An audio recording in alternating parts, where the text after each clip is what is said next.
तो चलिए आज के वीडियो में मैं आपको बताऊंगी कि आप प्रेग्नेंट, लैक्टेटिंग और एजी यानी कि एडोलेसेंट गर्ल्स के लिए नॉमिनी कैसे ऐड करेंगे। तो चलिए मैं आपको आज एक प्रेग्नेंट महिला के लिए नॉमिनी ऐड कर दिखाती हूँ। तो इसके लिए हम बेनिफिशरीज़ पर जाएंगे और बेनिफिशरीज़ पर जाने के बाद हम प्रेग्नेंट वुमेन के आइकन पर जाएंगे और यहाँ पर जाने के बाद मेरी जितनी भी रजिस्टर्ड प्रेग्नेंट हैं उन सभी की लिस्ट आ जाएगी।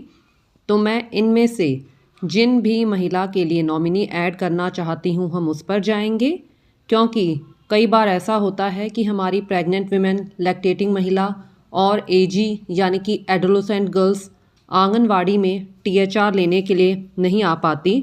तो उस केस में हम उनके लिए नॉमिनी ऐड कर सकते हैं और नॉमिनी को उनके बिहाफ पर राशन दे सकते हैं। तो इसके लिए हम यहाँ इन 3 डॉट्स पर जाएंगे और 3 डॉट्स पर जाने के बाद हमारे पास जो हमें सबसे लास्ट में ऑप्शन दिख रहा है ऐड नॉमिनी फॉर टीएचआर, हम इस पर जाएंगे और इस पर जाने के बाद यहाँ पर हमारे पास इम्पॉर्टेंट इंस्ट्रक्शन आती हैं। हमारे पास यहाँ पर सबसे लिखा हुआ है कि you are adding nominee for receiving THR on behalf of following beneficiary, यानी कि आप यहाँ पर ये महिला का नाम दिया हुआ है, इनके बिहाफ पर टीएचआर लेने के लिए नॉमिनी को ऐड कर रहे हैं और यहाँ पर आपको नॉमिनी को ऐड करने के लिए बेनिफिशरी से कंसेंट लेनी पड़ेगी। यानी कि यहाँ पर हम प्रेग्नेंट महिला के लिए नॉमिनी ऐड कर रहे हैं तो हमें जो हमारी ये प्रेग्नेंट महिला हैं इनसे कंसेंट लेनी पड़ेगी और उसके लिए उनके पास ओटीपी जाएगा और ओटीपी जिस नंबर पर जाएगा उसके लास्ट के 4 डिजिट भी दिए हुए हैं और साथ में यहाँ पर दिया हुआ है mandatory requirement for on boarding nominee, यानी कि नॉमिनी को ऐड करने के लिए आपको क्या क्या रिक्वायरमेंट होगी। यानी कि बिल्कुल सेम प्रोसेस है जैसे हम अपने नॉर्मल बेनिफिशरीज़ को ऐड करते हैं। पहले हमें नॉमिनी की EKYC करनी है, फिर हमें नॉमिनी का फेस कैप्चर करना है। तो हम इसे अंडरस्टूड करते हैं और अंडरस्टूड करने के बाद यहाँ पर जो प्रेग्नेंट महिला हैं उनके पास OTP जाएगा, क्योंकि फ़िलहाल हमें उनसे कंसेंट लेनी है। तो हम यहाँ पर रिक्वेस्ट OTP करते हैं और रिक्वेस्ट OTP करने के बाद उनके मोबाइल नंबर पर OTP गया है तो हम उनसे OTP लेकर दर्ज करते हैं और उसे वेरीफाई करते हैं। वेरीफाई करने के बाद यहाँ पर ये फॉर्म ओपन होता है, ये नॉमिनी कंसेंट फॉर्म है, तो हम इसे एक्सेप्ट करते हैं और एक्सेप्ट करने के बाद हम यहाँ पर नॉमिनी का आधार नंबर डालते हैं। तो चलिए हम नॉमिनी का आधार नंबर डालते हैं और आधार नंबर डालने के बाद हम रिलेशनशिप विद बेनिफिशरी पर जाते हैं और यहाँ पर आप देखेंगे कि रिलेशनशिप्स में हमारे पास जितने भी क्लोज रिलेशनशिप्स हैं उन सभी की लिस्ट आ जाती है। तो आप इनमें से जिसे भी नॉमिनी बनाना चाहते हैं आप उस पर जाएं।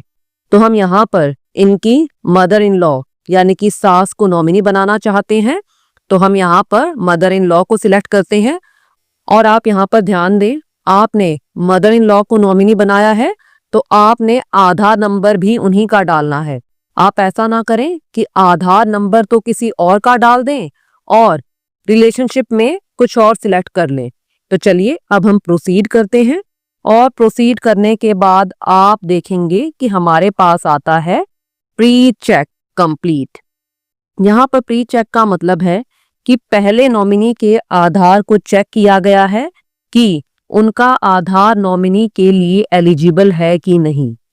यदि नॉमिनी एलिजिबल नहीं होता है तो हमारे पास मैसेज आता है कि नॉमिनी आधार ऑलरेडी यूज्ड, यानी कि नॉमिनी के आधार को पहले से ही अन्य किसी लाभार्थी के लिए एज अ नॉमिनी यूज किया जा चुका है और अब हम उन्हें किसी अन्य के लिए नॉमिनी नहीं बना सकते। और यदि नॉमिनी एलिजिबल होता है तो आप यहाँ पर देख सकते हैं कि यहाँ पर प्री चेक कंप्लीट पर टिक आ जाता है और अब हम नॉमिनी को ऐड कर सकते हैं। अब हमें जो भी प्रोसेस करना है वो नॉमिनी का ही करना है, यानी कि EKYC और फेस कैप्चर। तो चलिए हम प्रोसीड टू KYC पर जाते हैं और यहाँ पर नॉमिनी का आधार नंबर डालते हैं और ये कैप्चा कोड बिल्कुल एज इट इज डालते हैं। दोनों चीजें डालने के बाद हम नेक्स्ट करते हैं। नेक्स्ट करने के बाद नॉमिनी के आधार रजिस्टर्ड मोबाइल नंबर पर OTP जाता है। तो चलिए हम OTP डालते हैं और कंटिन्यू करते हैं। कंटिन्यू करने के बाद हमारे पास कुछ इस तरह का इंटरफेस आता है। हम इसे अलाउ करते हैं और अलाउ करने के बाद आप देखेंगे कि इनकी KYC सक्सेसफुल हो गई है, यानी कि कंप्लीट हो गई है। अब हम सेकंड स्टेप यानी कि फेस कैप्चर पर जाते हैं। तो हम प्रोसीड टू फेस कैप्चर पर जाते हैं और नॉमिनी का फेस कैप्चर करते हैं। आप यहाँ पर देख सकते हैं कि यहाँ पर नॉमिनी की KYC फोटो आ गई है और अब हमें इनका फोटो कैप्चर करना है। तो हम कैप्चर फोटो पर जाते हैं।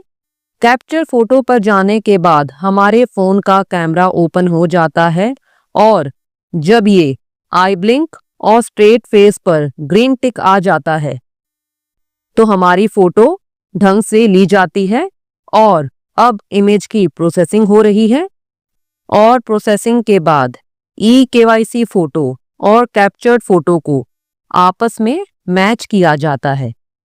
यदि आप फोटो दोबारा से लेना चाहते हैं तो आप रीकैप्चर फेस पर जाएं और यदि आपको लगता है कि हमारी फोटो सही है तो आप वेरीफाई फोटो पर जाएं और फोटो को वेरीफाई किया जाएगा और वेरिफिकेशन सक्सेसफुल होने पर हमारे पास मैसेज आता है फेस वेरिफिकेशन सक्सेसफुल और आप देख सकते हैं कि मेरी नॉमिनी ऐड हो गई है और इन नॉमिनी को हम बेनिफिशियरी के प्रोफाइल में देख सकते हैं। अब मैं आपको बताती हूँ कि जिन प्रेग्नेंट महिला के लिए मैंने नॉमिनी को ऐड किया है तो वो नॉमिनी मुझे प्रोफाइल पर दिखेगी। तो इसके लिए हम प्रेग्नेंट वुमेन पर जाएंगे और प्रेग्नेंट वुमेन पर जाने के बाद मेरी जितनी भी रजिस्टर्ड प्रेग्नेंट वुमेन हैं उनकी लिस्ट आ जाएगी।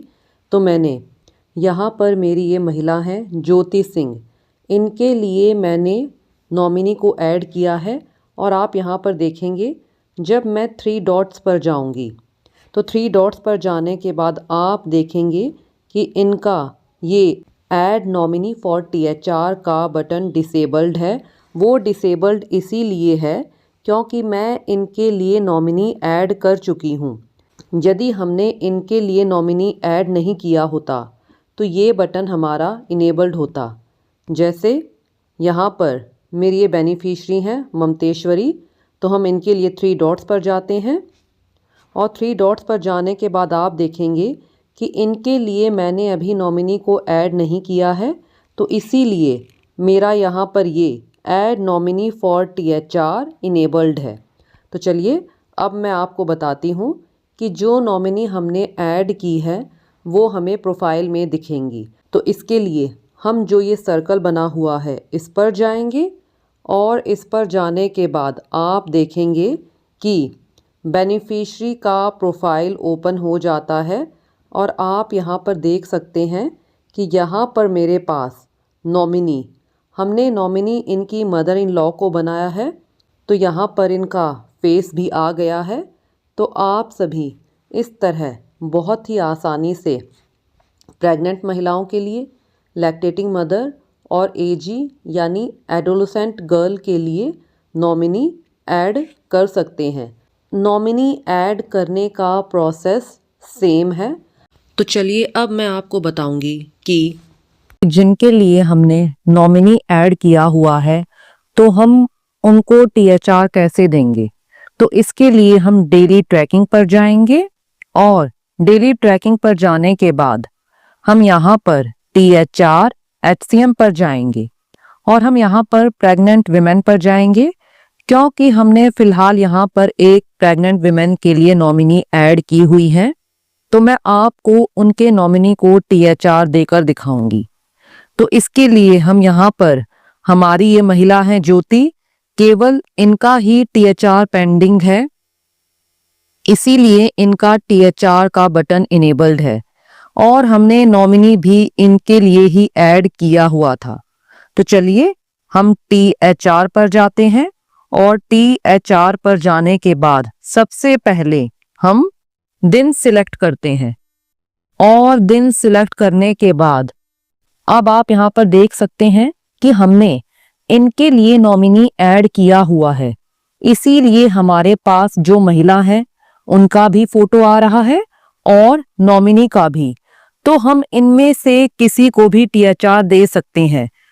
ऐसा नहीं है कि यदि आपने नॉमिनी ऐड कर दिया तो आप जो लाभार्थी स्वयं है उसे THR नहीं दे पाएंगे, बल्कि नॉमिनी ऐड करने से हमारा ही फायदा है। हमें THR देने के लिए 2 पर्सन्स का ऑप्शन मिल जाता है, एक लाभार्थी स्वयं और दूसरे उनके नॉमिनी। तो आप इनमें से जिस एक को चाहें THR दे सकते हैं, प्रोसेस सेम है। तो फिलहाल मैं आपको नॉमिनी को THR देकर दिखाती हूं। तो इसके लिए हम जो नॉमिनी है उन पर क्लिक करते हैं और क्लिक करते ही हमारा प्रोसीड का बटन इनेबल्ड हो जाता है और प्रोसीड पर जाने के बाद हमारे फोन का कैमरा ओपन हो जाता है और हम नॉमिनी की फोटो लेते हैं। फोटो लेते समय आप ध्यान दें कि नॉमिनी की आईज ब्लिंक करवाएं, फेस स्ट्रेट हो, पीछे प्लेन बैकग्राउंड होना चाहिए, दीवार पर कुछ भी ना लिखा हो ना टंगा होना चाहिए। आई ब्लिंक और स्ट्रेट फेस पर ग्रीन टिक होते ही इमेज ले ली जाती है और अब इमेज को वेरीफाई किया जाता है और वेरिफिकेशन सक्सेसफुल होने के बाद हमारे पास आता है फेस ऑथेंटिकेटेड, यानी कि इनका फेस वेरिफिकेशन सक्सेसफुल हो गया है और लाभार्थी का THR वितरित हो जाता है। तो इस तरह आप बहुत ही आसानी से नॉमिनी को भी THR दे सकते हैं और नॉमिनी ऐड करने का ऑप्शन फिलहाल प्रेग्नेंट विमेन, लैक्टेटिंग मदर और एडोलेसेंट गर्ल्स के लिए ही अवेलेबल है। तो मैं उम्मीद करती हूँ कि वीडियो आपको अच्छे से क्लियर हो गया होगा कि आप नॉमिनी को THR कैसे देंगे, और यदि आपके कोई डाउट्स हैं तो आप कमेंट्स में पूछ सकते हैं।